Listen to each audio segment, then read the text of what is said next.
Good evening. Welcome to the Big Story. I'm Regina Lay. I'm Gretchen Ho. And I'm Sean Yao. Tonight's big stories. In Palawan to visit the Western Command, U.S. Defense Secretary Lloyd Austin reiterates that Washington's commitment to Manila is ironclad and will transcend any change of administration. The talk about enduring alliances goes all the way up to President Bongbong Marcos and his soon-to-be counterpart Donald Trump, who spoke on the phone today for the first time since the U.S. election. And it was certainly a busy day for the president. He also paid a visit to typhoon-stricken Catanduanes and vowed to make the province a priority in rebuilding efforts.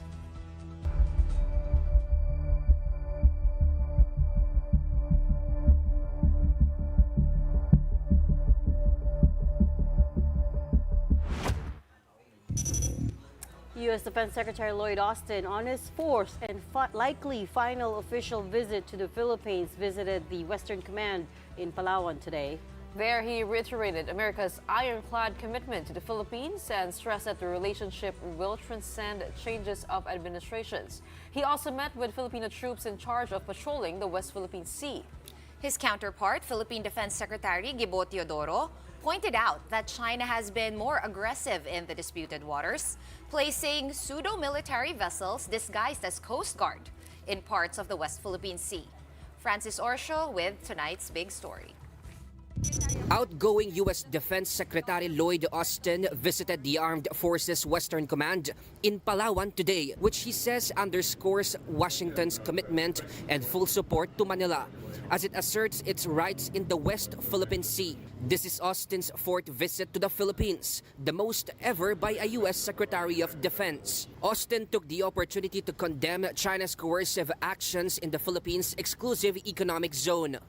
We stand with the Philippines and we condemn dangerous actions by the TRC against lawful Philippine operations in the South China Sea. Again, this is concerning behavior. America is profoundly committed to the defense of the Philippines. Our commitment to the Mutual Defense Treaty is ironclad. And let me say again that the Mutual Defense Treaty applies to armed attacks on either of our armed forces, aircraft, or public vessels, including our Coast Guards, anywhere in the South China Sea. His counterpart, Secretary Gilberto Gibo Teodoro Jr. said China is stepping up pressure on the Philippines to cede its claims in the South China Sea.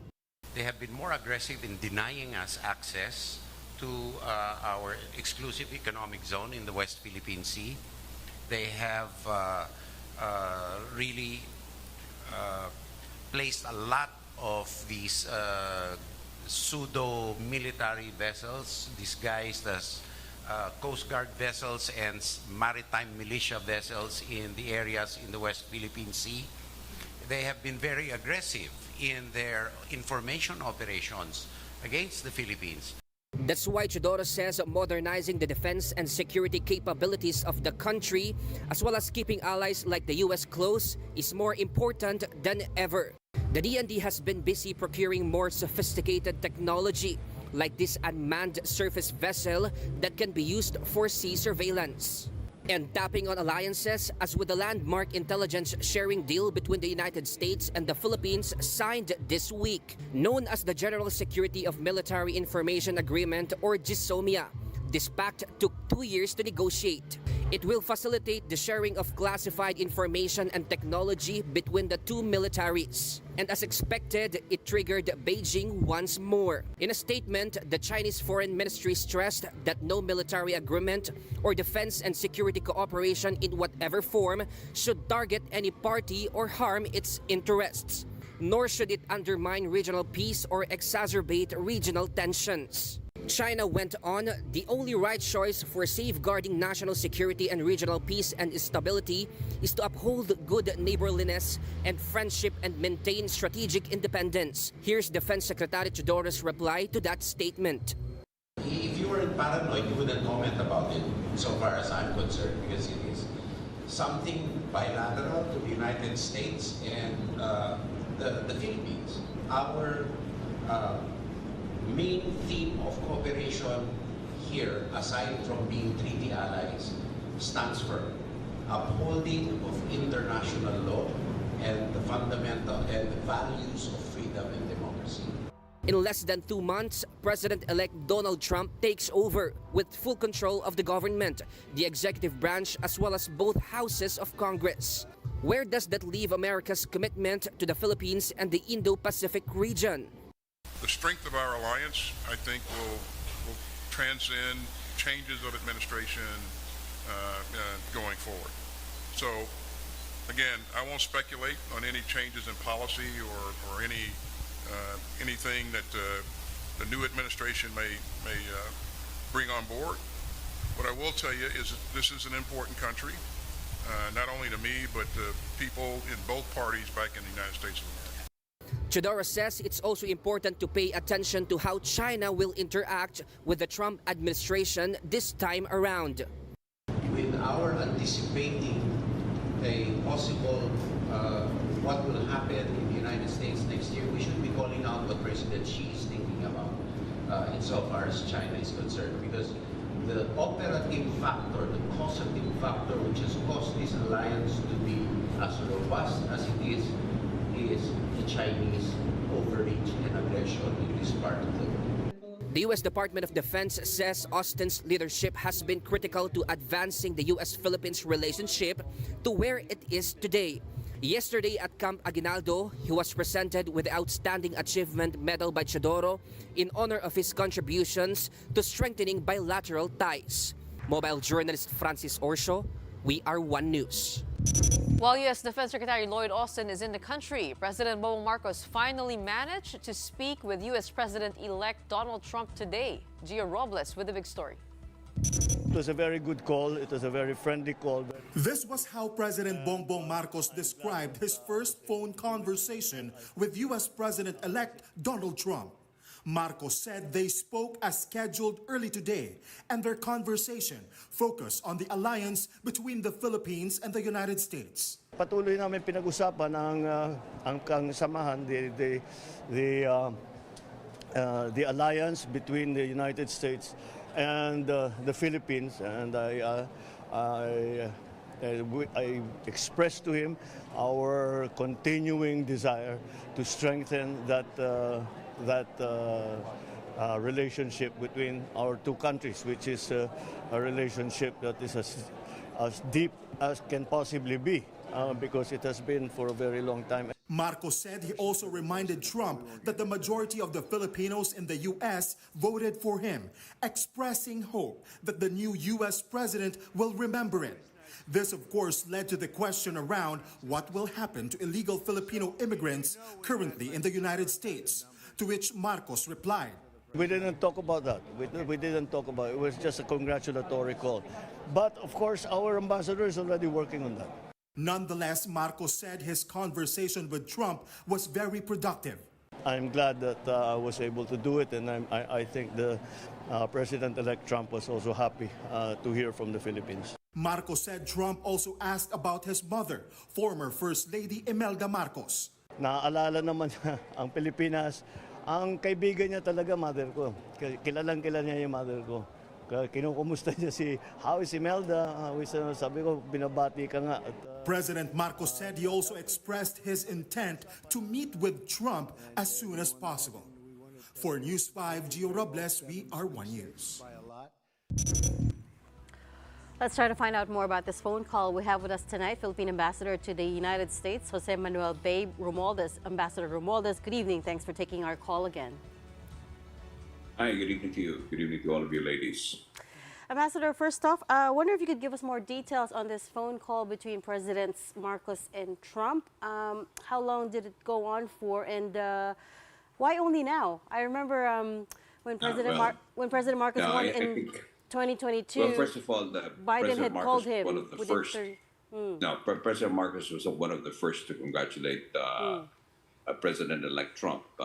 If you remember, I think he immediately tweeted in his account, but at the same time, we also sent a letter of congratulations to the President-elect.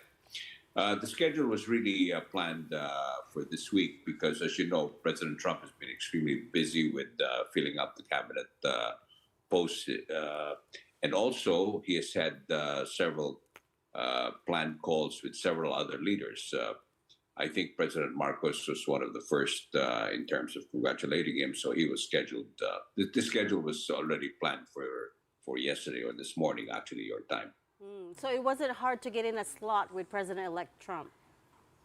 Well, I would say it was difficult. The bottom line is that we have a very good relationship with the United States, and of course I know a number of people around President Trump's transition team, so we were able to communicate that President Marcos would like very much to congratulate him, if not in person, at least through telephone, and they said that we will definitely schedule.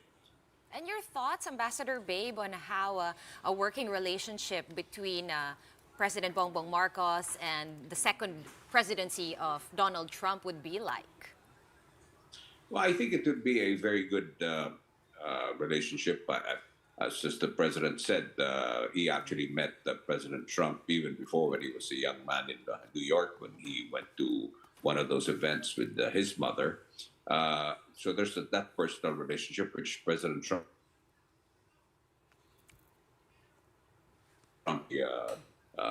aware of. He is known to have to have personal relationships with heads of state, and I think that that relationship with the president would be a very good one. But at the same time, I think it's clear that our relationship with the United States will be maintained because of the challenges that we face. Our mutual defense treaty is very much in place, and as Secretary Austin has said, this is an ironclad commitment, which I think will remain in place. This is a clear indication that we've been getting also from the Trump team. And Ambassador, how long did that phone call go on for? I don't think I heard you say. Well, I think it was for not a very long one, maybe about 10 minutes, 10 to 15 minutes. As I said, President Trump has been calling quite a number of the heads of state all over the world, and he's made a priority, especially to allies and friends like the Philippines. Ambassador, there was a sensitive issue that was not discussed in that phone call, something that we're all very concerned about. And of course, it is on the issue of illegal Filipino immigrants in the United States. Before you called for our kababayans, our TNT kababayans to come home, that it is better for the undocumented to leave rather than be deported. But you also said that the DFA may extend assistance but only give advice. Can you clarify that and put that into context for us? Well, first and foremost, from experience, I have known quite a number of people who were deported, and they've asked our help to try to see if they could get a visa, even just a tourist visa. And it's very difficult to do that. And so I was extremely concerned about many of the undocumented Filipinos who are here in the United States, that if they don't have a legal path, then it's best for them to voluntarily leave. Because we know for a fact that this immigration policy of President Trump is going to be a very, very strict one, and they intend to really implement it. That's the reason why he won in the first place. It's the immigration issue, and of course the economy here in the United States. Those are the two issues that propelled him into having his second term as President of the United States. President Marcos here very clearly to do what we can for kababayans here in the United States. Of course, we will do everything we can in terms of advising them, because obviously we will not be able to do anything if they don't have any legal path. In other words, if they've been here illegally and that there is no real connection on how we can manage or navigate them. We will have to advise them to read it. We also have a planned meeting here in Washington, D.C. with all the heads of our consuls, our consul generals from Guam, Honolulu, and the West Coast, San Francisco, L.A., Houston, and also here in Washington, and then Chicago and New York. And we're going to have precisely one of the main topics of our conversation or our meeting will be, of course, on how we can assist our Filipinos who are living here in the United States on a not legal basis, but an opportunity to be able to be legal. And if there is that opportunity, obviously they'll be able to have a path to stay here. So that's the first step that we're going to be doing. At the same time, we have Undersecretary Ed De Vega, who's going to meet with, he's actually head of the ATN, Assistance to Nationals.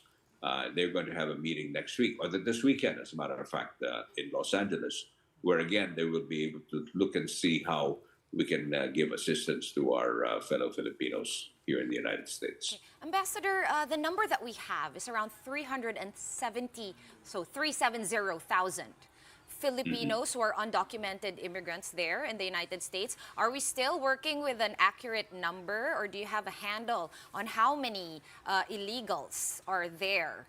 Just Filipinos, of course, including Hawaii and Guam. Well, the word illegal, precisely, the word TNT, which is Tago ng Tago, is very well known in the Filipino circle. Correct. So obviously we don't have the exact number, but thereabouts it's between 300,000 to maybe a little less than 370,000, but there are quite a number of them. And they're all over the United States. They're not just concentrated in areas like California or here in the East Coast. They're in places that places like even Alaska, for instance, or some of the areas where you wouldn't think that there will be some Filipinos. But there are Filipinos all over the United States. The good thing that we have here, quite honestly, is we have a very good reputation. We are a good people. We are very much appreciated by many communities here in the United States. The Philams are very, very popular. They're known for being hospitable and hardworking.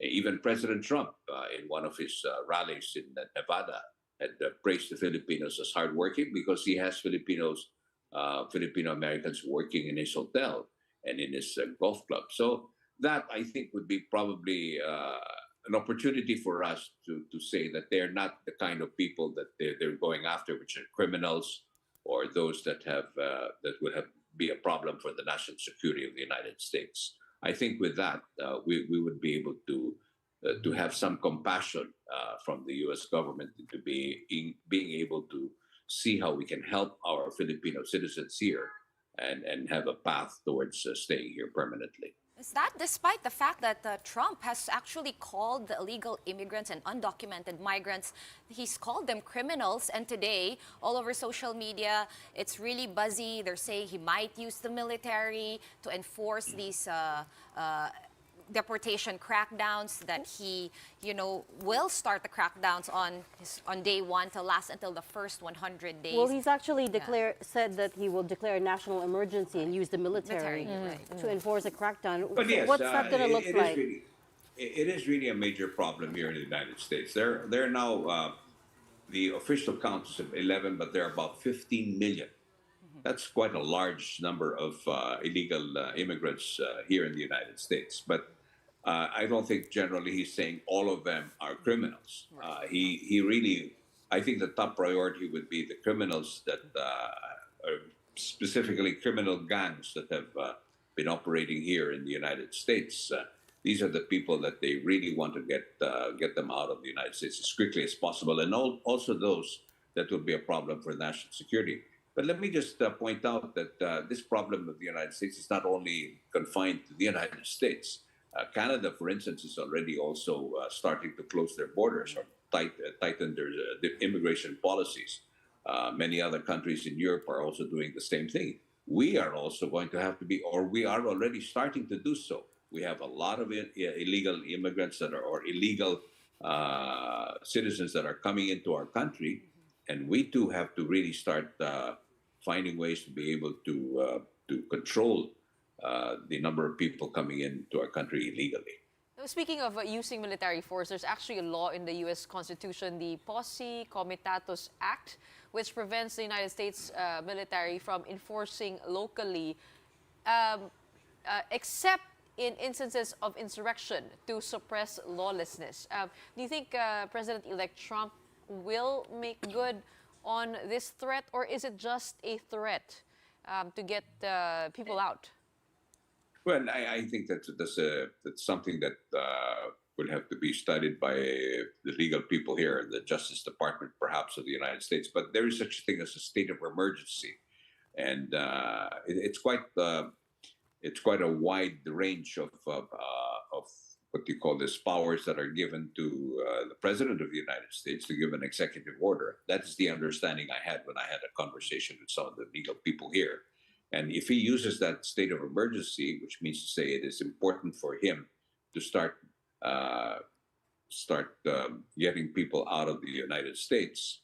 And if you remember, it was of course unfair at that time, but in World War II, they started to incarcerate Japanese nationals here in the United States because of what happened in World War II. So there's a possibility of it getting ugly if people don't follow, because it kind of reminds me also of martial law. I mean, I know that's a sensitive topic, but the Posse Comitatus Act is a bit vaguely worded when it comes to where the exemptions are in terms of using military force in suppressing lawlessness. Yes, there is a number of laws that are in place here in the United States that will probably be a little difficult to implement something like that. But as I said, President Trump now enjoys the powers that was given to him because he now controls the U.S. But the Republicans control the U.S. Congress, the House, and the Senate, and that's quite an achievement right there. The kind of power that the president will have at least in the first 2 years of his presidency. Okay. Ambassador Babe, real quickly, I believe undocumented immigrants there, at least in the United States, are also entitled to due process. So how is that all going to, will we still see them getting their due process? Or yes, that there are quite a number of ways to be able to do that. That's the reason why it is important for us to get we have a number of Filipino-American immigration lawyers that we've already consulted, and we will continue to consult them as soon as we get the exact immigration policy that will be in place when President Trump takes office in January 20th next year. And we will be able to get an indication of what we can tell those that are staying here illegally for now, and see where they can file a way to be able to stay legally. As I said, I'm very emphatic about those that have very little chance of getting that legal status. And you know, I wrote about this, and in fact, another TV channel actually made a documentary about this maid who was here, and she was enslaved for 65 years because of the sword of the fact that she was going to be sent back to the Philippines. But she was actually living in conditions that were basically for a slave. And I don't want to see that happen, because I met that person. She passed away already, but she was actually freed only after she was already in her late 70s. For just a couple of years before. So I really feel very much for that situation. I know it's extreme, but it can happen, and that's the one that we really want to avoid. But the future of the Obama-era DACA, Deferred Action for Childhood, was it arrivals? I forgot the last letter. But the Dreamers Act essentially is up in the air right now. So what recourse is there for Filipinos who entered the United States undocumented but as children? Well, that one is another one that I think that we have to watch out for, because I know that there is a bill that they are even planning that if you come to the United States, even if you're a tourist and you're pregnant and you give birth here in the United States, that child can become automatically become an American citizen. Right. The bill is now going to be presented to the U.S. Congress, would most likely be passed. That will no longer be an available path to having a legal status. You have to be one parent has to be either a permanent resident or a Filipino-American citizen before they can allow a child born here in the United States to be automatically given a status of being a citizen. But before that bill is passed, what's the status now of those who were born? Well, right in the now United it's still in place, but you know, it's getting more and more difficult because there will be many things that will be I would say that the immigration will go through, that there's a little bit of confusion, obviously, right now. But the minute the new administration, President Trump, comes in, it's just a question of just a signature of the president that will give now the impetus into having a stricter immigration policy. And that's why we are, to a certain extent, running against time. And that's why I'm really concerned, to say the least, about what will happen to those that are illegally here and will Right. have no legal path. Sorry, Ambassador, can I just clarify that you're thinking that they might repeal the citizenship by was it jurisdiction? When a pregnant woman gives birth in the United States, it automatically gives you citizenship. I don't remember what the No, no, that there citizenship by there is now a bill. There is a bill that is now pending, which will most likely be presented once again in the next U.S. Congress. And this bill specifically says that they will no longer grant citizenship to anyone who gives birth. They have to be first, the parents have to be, one of them have to be either an American citizen or a permanent resident of the United States. How fast do you see this bill getting passed? especially Well, in as light I of said- in light of as the I fact said, the that Republicans will Yeah. control both houses of But the Congress. Republicans are in control, so you can be sure that there'll be a lot of cooperation between the executive branch and the U.S. Congress. So, as I said, the powers that President Trump will have is quite enormous, considering the kind of mandate that he received. Ambassador, just a question for the people here in the Philippines. There are a lot of concerns about getting a U.S. visa. Should people get their U.S. visa now? Or is it going to be tighter during the Trump administration? What would be your What would advice? it look like? Yeah. Well, I always tell our friends, everybody, just do everything right. Really, I mean, there is no other way. Just apply, give them the right information, and always say the truth. Because one way or the other, the minute there is something wrong with your application, then there's already a mark in your name. And I say that there is now a lot of information sharing between many of departments or agencies here in the United States. So if you are, for instance, caught overstaying, that automatically goes into the system. And the minute you apply for a visa, renewal of your visa, because you stayed more than 1 day after you were given a stamp that says you can stay for 3 months or whatever number of days that you're allowed, that's already a big mark. And the consul has a lot of power in the embassy. They can immediately say, well, you overstayed, so your visa is denied. So these are things that I always tell people, we have to stop thinking in terms of panusutan or all of that, because it really just makes it more difficult. We have, like I said, we have a very good relationship with the United States. I quite honestly, we are not one of those that are being targeted, that we're always in the dark list. But there are many who are doing that, and that's the ones that we are trying to say, stop doing that, because you're affecting the others that want to come to the United States legally, or to visit their friends, or to become a tourist. These are the people that we're trying to avoid, and even those that are illegally staying here. We are advising them not to get the others mapapahamak in Right. Tagalog, di ba? We want to make sure that, kung talagang hindi pwede, just go back first, because there's a way to be able to come back if you leave voluntarily, is what I'm saying. Ambassador, let's talk quickly about defense. I know you've already said that you don't expect anything to change in terms of Washington's defense commitment to the Philippines. And also, of course, there's a lot of buzz about his nominated Secretary of State, Marco Rubio, being very hawkish about China.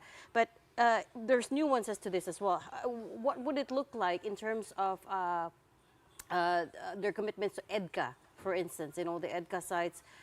And then now also with this new intelligence sharing pact between Washington and Manila. Well, as Secretary Austin said, and I'm hearing the same thing from the Trump people, that all these commitments are going to be in place. Of course, the policies can vary and a few changes here and there, but at the end of the day, the interests of the United States and our interests are aligned right now as far as the Indo-Pacific region is concerned, specifically in the West Philippine Sea or the South China Sea. The most important real mutual interest is the fact that including the United States, do not want to have one country to say that they own and could control an entire area because trillions of dollars pass through the South China Sea. At the end of the day, it's all the bottom line is the economy or the economic prosperity of countries, and obviously the United States. That's why they have a continuing freedom of navigation operations that continue there in our area, precisely to keep the area free from any influence or control of other countries. Speaking of economic prosperity, President-elect Trump is, of course, famously transactional, and there's still a question of whether or not a U.S.-Philippines free trade agreement will ever come to pass. That's been in the works for a number of years now. Obviously, I'm sure you know about it. But what do you think? Is it dead in the water, or there's still hope? Well, I think the free trade agreement is, there's an aspiration on our part, but quite honestly, there's a lot of other agreements that we can come out with. I'm pretty sure that we will be able to find something that would be acceptable to the new administration of President Trump. But let me just point out that our policy now really is for us to be able to become economically prosperous. And we're talking to a lot of other countries, not only the United States. And the simple thing here is this: this is what I tell our friends even here in the U.S. Congress, our friends in Republican parties, the Republican Party and Democrats as well, that we want to be economically strong so that we would have the resources to be able to come up to par and be able to buy the kind of equipment, the kind of wherewithal for our armed forces so that we can be a real partner. This, I think, reverberated very well with many Republicans, and one of them even told me that will be very good because President Trump likes that kind, that everyone has to put up their share in being able to defend. In other words, it's a mutual defense treaty, or it's a mutually beneficial for both of us. And I think that that's probably the way we will go on that path as far as having these economic ties with the United States. Has to be mutually beneficial. Okay, we'll Exactly. have to leave the conversation there for now. Thank you so much for your time tonight. We hope to speak with you again soon, Ambassador Babe Romualdez. Thank you very much to all of you. Thank you. Well, up next, President Marcos examines firsthand the destruction suffered by Catanduanes from Super Typhoon Pepito. The details when the big story returns. Stay with us.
Welcome back. You're still watching the big story here on One News.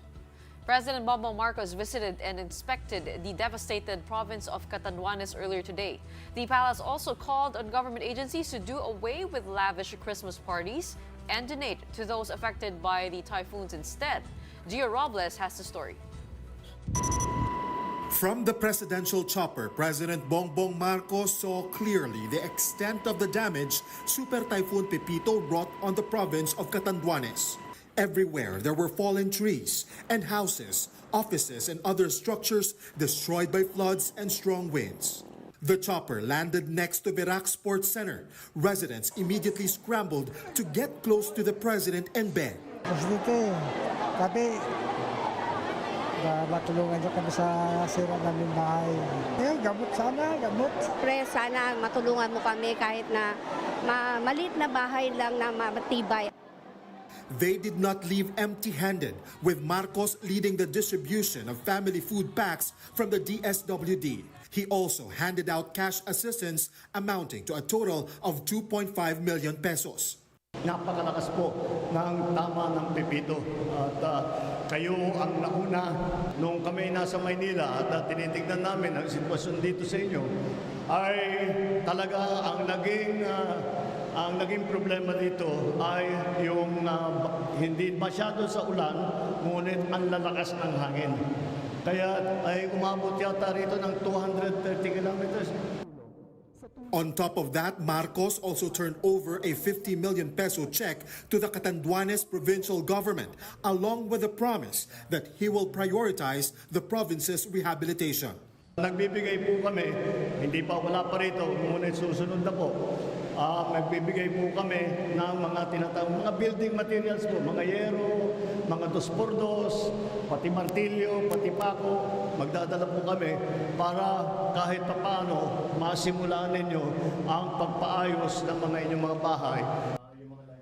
Before returning to Manila, the president met with national and local officials. His marching order immediately solved the water, power, and signal problem in the province. At the moment, potable water supply still hasn't resumed in the whole island, while power has returned to only 13 out of 315 barangays, and 9 out of 11 towns still have no telco signals. Earlier, Executive Secretary Lucas Bersamin requested government agencies to do away with lavish parties this Christmas and urged them to donate instead to typhoon victims and calamity-hit areas. For News 5, Gio Robles, we are One News. Let's go over now to Cagayan, where the city of Tuguegarao as well as other towns in the province remain flooded as upstream water from the Cagayan River continues to overflow. Brian Basa reports. Barangay Gosin Norte is among the nearly 40 villages that remain flooded in Tuguegarao in the wake of Super Typhoon Pepito. That's some 34,000 people whose lives have been battered not just by Pepito, but at least 5 more typhoons in the past 4 weeks. And even in a city that takes pride in resiliency, the people of Tuguegarao seem to have had enough. Now is the worst among all the 6 typhoons kasi talagang tumaas ang tubig. And we have so many communities underwater, not to mention even the livelihoods of the other sectors are affected kahit pa hindi sila nabaha. From the air, this is how Cagayan's capital city looks like, engulfed in muddy water as far as the eye can see as the Cagayan River continues to swell despite the already fair weather. On the ground, the situation is even more dire as there are residents who remain trapped in their homes. Sa evacuation center, punong-puno na po, and kung sakali man po makuha yung first floor namin, may taas naman po kaming ano. Yung damit ko nandun sa kwarto. Basa na yun. Mawala siya ng tubig eh. Lalaba kami. Pala ko wala ng tubig. In areas where the flood has subsided, residents are trying to move on from Pepito's onslaught as best as they could. This road has become an area for doing chores and drying wet belongings. The sidewalk has turned into a stable for farm animals. Local officials are now in talks with the national government for long-term aid. The city knows that the recovery will be long. Its residents just hope that the fair weather will last long enough for them to do so. In Tuguegarao City, for News 5, I'm Brian Basa, and we are One News. Another quick break for now. Right after that, a House panel approves a bill that will keep offshore gaming and all its forms out of the Philippines, hopefully for good. The details when we return. Keep it here.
Welcome back. You're still watching The Big Story here on One News. At least 4 proposed bills to ban POGOs in the country have hurdled the House committee level.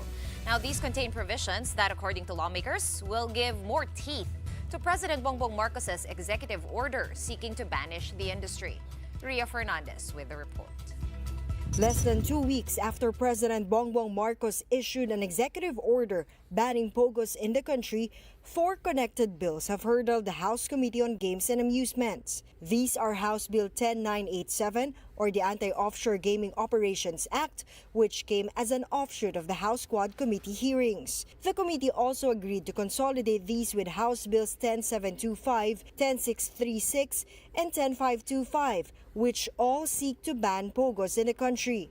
Prior to this, the committee discussed the importance of including in the bill the revocation of all POGO-related licenses issued not just by PAGCOR but other agencies as well, such as the Special Economic and Freeport Zones, a provision which was not included in EO 74. In an event where the President was asked if there's a need for a law to ban POGO, the President said no law is necessary.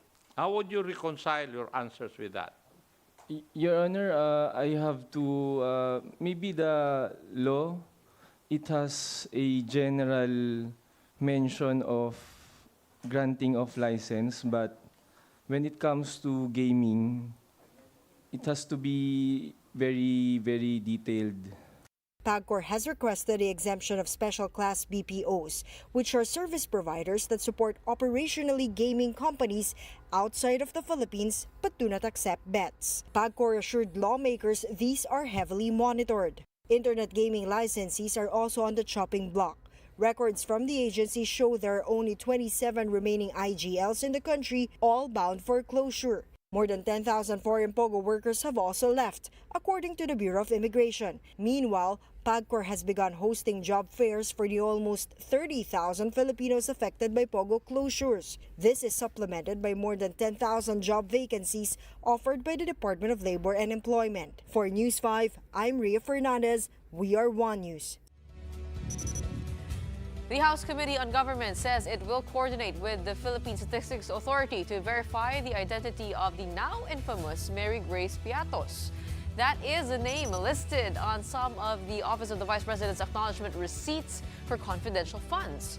That person, in fact, received some of the largest disbursements. But lawmakers continue to doubt this is a real person and have since offered a 1 million peso reward to anyone who can shed light on his or her identity. They're even offering Piatos an executive session already. Kaya nga namin iniibitahan yung mga right person para at least maipaliwanag nila. Kasi tanging sila lang nakakaalam kung ano po talaga, kung totoo ba to, yung identity nito. At kung malalagay naman sa alanganin, they can always ask for an executive session. And we'll definitely give it. I'm so excited to meet Mary Grace Piatos, di ba? Ibibigay namin sa kanya yung executive session na yun, magpakita lang siya. May 1 million pa siya. Apart from problems with the dates and other inconsistencies in the acknowledgement receipts, Congressman Chua also said they discovered other irregularities such as similar strokes in the signatures and the same ink being used. He says they will consult penmanship experts to get to the bottom of things. Parang bagamat iba-iba yung pangalan, pero yung stroke kung paano pinirmahan ito ay isa lang. Tapos pati po yung ballpen na ginamit, iisang tinta. So kaya medyo highly suspicious po yung mga acknowledgement receipt na sinumite. On that soundbite, and Forensic. of course, you can't stop laughing at Mary Grace. But we're giving him or her the benefit of the doubt, right? It is, it is our last story for tonight because it is also a call out. 1 million pesos. Okay. If you can find Mary Grace Piatos. That is and a challenge. Do not fabricate. Okay, we have no more time. That's it for the big story. Parang nag-crave lang ako ng ano. We're not buying you anything. Bilis na. We're One News all sides all the time. Thanks for watching.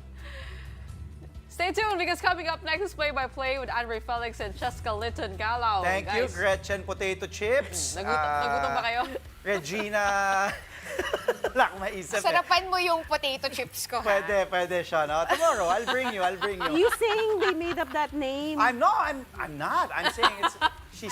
Gretchen said she's I'm craving. saying I want chips now. Yeah, Exactly. Me too, me too. Every time I hear We're about to start working. Cheese Now I flavor. want chips. Thank you. after the show. After the show. After this, well, Dame time is back in the NBA as the Bucks beat the Rockets on a Damian Lillard game winner. Plus, UE gunning for that last Final Four spot, Chess, in UAAP men's basketball. And we will catch up with UE's Jack Cruz Dumont as the Red Warriors gear up for an all-important clash with the UP Fighting Maroons. Plus history in the Premier Volleyball League as the Zeus Coffee Thunderbells finally claim their first franchise win. I'm Andre Felix. And I'm Cheska